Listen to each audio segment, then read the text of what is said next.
Crash आया, सबके portfolio लाल हुए, सर आपके भी लाल हुए रहेंगे 100%, उसमें कोई डाउट ही नहीं है। हाँ, डाउट ही नहीं। ऐसे टाइम पे उन लोग ज़्यादा एग्रेसिव हो गए जो लोग डायरेक्ट ट्रेडिंग करवाते थे क्रिप्टो में या ऐसा, कि देख लिया मैंने बोला था म्यूचुअल फंड आप लोग यहाँ पे हो। तो सर इस माइंडसेट को कैसे झेल पाए? बिकॉज जैसे मैंने आपको स्टार्टिंग बताया सर, मेरे पास इतना एक्सेस हो गया था, मेरा भी माइंड एक बार के लिए डर गया कि मैं करूँ क्या, मेरे को समझ नहीं आ रहा, मैं निकलूंगा तो लॉस लेके निकलूंगा और फिर उतने पैसे का वापस क्या इन्वेस्ट करूंगा। तो ऐसे सिचुएशन में सर क्या किया जा सकता है? आपने क्या किया पर्सनली सर, पहले मेरे को वो बताइए। मैं वही आपको बताना। सो नसीम निकोलस तालिब जो जिन्होंने बहुत फूल बाय रैंडमनेस या एंटी फ्रेजाइल बुक्स लिखी है, उन्होंने 2008 का क्रैश को प्रेडिक्ट किया था उन्होंने। अच्छा, okay. Is an amazing philosopher, और उन्होंने एक किताब लिखी है स्किन इन द गेम। उनका एक कोट है, never ask anybody for their opinion और advice, just ask them what they have और don't have in their portfolio. तो जो सवाल आपने अभी मेरे से किया है ना कि गजेंद्र सर आपने क्या किया, हाँ। मैं आपको 1 घंटा बहुत ज्ञान दे सकता हूँ वॉर पे, ये पे, बट फाइनली क्या मैटर करता है कि मैंने क्या किया, आपने क्या किया। करेक्ट। तो मैंने देविन so I am a contrarian guy. जब मार्केट नीचे जाता है मुझे खुशी होती है, हालांकि मेरा पोर्टफोलियो पूरा रेड है, बट मुझे ज़ीरो स्ट्रेस है। ये हम ऐसे वक्त का मौका ढूंढते हैं, और ये कोविड के बाद अभी एक मौका आना शुरू हुआ है। आया नहीं है, शुरू हुआ है, राइट। अच्छा, अभी भी बोल रहे आप मार्केट और मतलब आप बोल रहे जा सकते नीचे, वो पता नहीं है, देखो। अच्छा, वो कोई नहीं जानता है, बट अभी तक जो है अभी ये अभी हमारा जोन, एंट्री जोन शुरू हुआ है, राइट। 15% निफ्टी, जनरली हम निफ्टी 500 को ट्रैक करते हैं, क्योंकि हमारा पैसा मिड एंड स्मॉल कैप में भी है बहुत सारा पैसा, तो हम जो ब्रॉड मार्केट उसको ट्रैक करते हैं। तो निफ्टी 500 कल तक 15% लगभग गिरा हुआ था ऑल टाइम हाई से। सो 15% को भी मैं ना क्रैश नहीं मानता हूँ। और ये हमारे ना बहुत सारे व्यूअर्स जो आपके देख रहे होंगे ना, क्यों घबरा रहे हैं, क्योंकि उन्होंने कोविड के बाद डालना चालू किया। 100% है ना, आपने भी शायद मैंने भी कोविड के बाद ही, हाँ। तो आपने लास्ट 6 साल में खाली अप देखा है जनरली, हाँ, है ना, आपने एक डाउन नहीं। मैं 2004 में आया था इस इंडस्ट्री में, और जस्ट आपको एक कॉन्टेक्स्ट देता हूँ तो आप मतलब कान खड़े हो जाएंगे। मेरा first day in UTI May 17, 2004, मैं बॉम्बे लैंड किया, ऑफिस ज्वाइन किया, मंडे था। उस एक दिन में इंडेक्स 17% गिरा था। एक दिन में निफ्टी 50 सेंसेक्स 17% क्रैश हुआ था एक दिन में, और अभी तक पूरे वॉर में 15% नहीं गिरा अभी तक। तो आप कॉन्टेक्स्ट समझो मैं क्या बता रहा हूँ। तो जिस दिन मैं आया, मैं सबकी लोगों की हालत ख़राब, क्योंकि वो एनडीए गवर्नमेंट हार गई थी, यूपी आ गई थी, इलेक्शन रिजल्ट्स आए थे। तो मुझे लगा मैंने कहीं रॉन्ग इंडस्ट्री तो ज्वाइन नहीं कर ली है कि पहला दिन ही मतलब वो बोलते हैं ना बर्फ़ ओले पड़े। यस। बट उस वक्त इंडेक्स सेंसेक्स 3000 पे आ गया था, सेंसेक्स। फिर 2004 से लेके 2007 तक सेंसेक्स 21,000 का टॉप बनाया। बुल मार्केट देखिए, राइट। और वही 21,000 आज 75,000 पे हम स्ट्रगल कर रहे हैं, वो 85,000 तक गया था। तो ये तो कुछ भी करेक्शन, इसको मैं जस्ट एक करेक्शन बोलता हूँ, क्योंकि देखो एक गाड़ी में है ना, एक्सेलेटर भी होता है, ब्रेक होता है। अगर आपकी गाड़ी में खाली एक्सेलेटर होगा, अब क्या होगा बताओ? कुछ भी, क्रैश होना है, कंफर्म क्रैश ही होना है। आपको ब्रेक्स दिए जाते हैं ताकि आप उसको जहाँ ज़रूरत पड़े यूज़ कर सको। तो अगर मार्केट्स खाली ऊपर जाएगा ना, तो मैं हमेशा बोलता हूँ आप कम पैसे बनाओगे।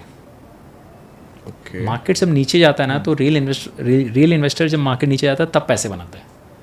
आप SIP कर रहे हो, आप SIP कर रहे हो, मैं कर रहा हूँ, हाँ, ठीक है। तो आप अगर खाली मार्केट ऊपर जा रहा है तो एक्चुअली में आपकी स्लो वेल्थ बनेगी, क्योंकि नेक्स्ट इंस्टॉलमेंट हाई रेट पे गया है, उसका नेक्स्ट इंस्टॉलमेंट और हाई रेट पे गया है। Correct, logical. तो धीरे धीरे आपका जर्नी ऊपर जाएगी, बाकी सारे इंस्टॉलमेंट आपके महंगे गए हैं। वॉरेन बफेट क्या बोलते हैं, अगर आप 10 साल, अभी आपकी क्या एज है? 27। माय गुडनेस, अमेजिंग, बहुत यंग हो आप। 20 साल तो डालोगे पैसा आप 100%। तो आप चाहते हो कि मार्केट ऊपर जाए कि मार्केट नीचे जाए, क्योंकि आपको बहुत पैसा डालना है, हर महीने डालना ही है। तो मैं सोचूंगा कि नीचे जाए। एग्जैक्टली। तो ये चीज़ हम लोग क्यों नहीं समझ पा रहे हैं कि अगर आपको 20 साल पैसे डालने हैं तो भगवान करे मार्केट्स नीचे आए, मेरी SIP मार्केट्स 5% नीचे आएंगे तो मेरी SIP नीचे में बाई करेगी। 25 साल बाद जब मुझे पैसे की ज़रूरत है, रिटायरमेंट या जो भी है, जब मेरे पास अब सारे पैसे खत्म हो गए डालने के या कम हो गए, उस दिन से बाद मैं प्रार्थना करूंगा कि भाई मार्केट्स ऊपर जाए, क्योंकि अब डाल तो सकता नहीं हूँ। करेक्ट। तो मार्केट्स ऊपर जाएंगे तो फायदा होगा। बट जैसे मैं भी 15 साल से डाल ही रहा हूँ, लास्ट 15 साल से पैसा डाल रहा हूँ। तो जब मार्केट ऊपर जाता है ना, तो मुझे बिल्कुल खुशी नहीं होती है, क्योंकि मुझे स्ट्रेस होता है अगले महीने की जो SIP जाएगी ना और हाई रेट पे जाएगी। तो I never celebrate top of the market, I celebrate bottom of the market. इसीलिए मैंने बताया मुझे स्ट्रेस नहीं, मुझे खुशी हो रही है।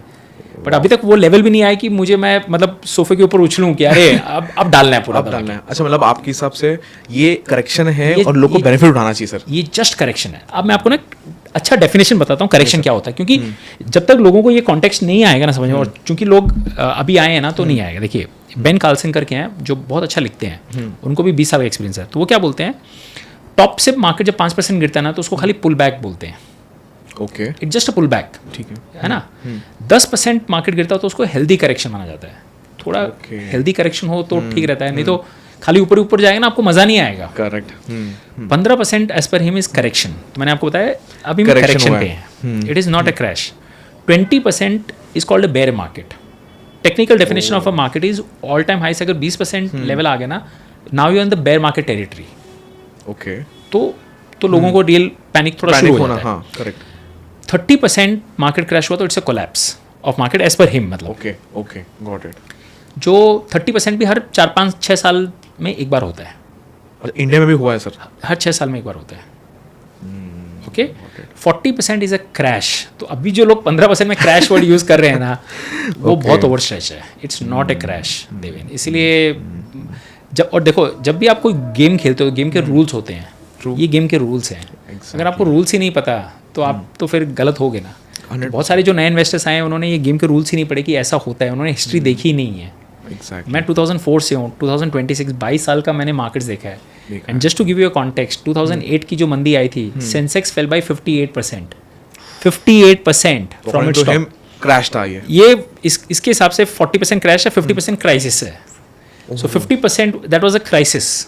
It was a, that's why इसका नाम है GFC, global financial crisis. Correct, right, correct. अब मैं एक और मजे की बात बताता हूँ। सेंसेक्स गिरा 58, मेरा पैसा मोस्टली स्मॉल कैप इंडेक्स में रहता है, मिड कैप स्मॉल कैप। आपको पता है स्मॉल कैप इंडेक्स क्या गिरा था? फॉरगेट स्टॉक्स, इंडेक्स कितना? जो 250 कंपनीज का है, 80% गिरा था। From all time high it crash by 80%। मतलब 100 रुपए से 20 खत्म हो गए आपके, मतलब सब खत्म हो गए। आपकी नौकरियां जा रही है और आपके पैसे खत्म हो गए, ईएमआई जा रही है, वो स्ट्रेस होता है। वो 15-20 साल में ना एक बार आता है, 50% प्लस 10-15 साल में एक बार आता है। तो ये चीज़ अगर आप समझ लोगे ना, तो फिर आपकी एक्सपेक्टेशंस आपको मालूम है कि ये हो सकता है। और एक बात बताऊँ आपको, 15% क्रैश ऑलमोस्ट हर साल होता है मार्केट। अच्छा, साल में एक बार होता ही है? हर साल ये रूल है, चाहे वॉर हो, कुछ नहीं हो, कुछ भी हो। लास्ट ईयर आज हम एग्जैक्टली 1 साल पहले पॉडकास्ट कर रहे थे ना, तो निफ्टी 15% गिरा हुआ था क्योंकि ट्रम्प ने टैरिफ्स जो अनाउंस कर दी थी इसी वक्त अनाउंस किए थे, मार्केट गिरा हुआ था। बट उस वक्त लोगों को इतना लगा ही नहीं, क्योंकि क्या हुआ, मार्केट ऑल टाइम हाई से जस्ट गिरा। करेक्ट, हाँ। प्रॉब्लम इस साल क्यों है, क्योंकि 1.5 साल अभी ऑल टाइम हाई सितंबर 24 में बना था, और हम मतलब ऑलमोस्ट उसके बाद लो होते जा रहा है। लो ही लो 1.5 साल हो गया, किसी ने कुछ बनाया नहीं है। तो आप लोगों को टाइम करेक्शन भी हुआ, प्राइस करेक्शन भी हुआ है। आप लोगों को पेन दिखना चालू है, क्योंकि 2 साल में आपने जो पैसे डाले हैं ना, उसमें कुछ रिटर्न नहीं मिला। हाँ।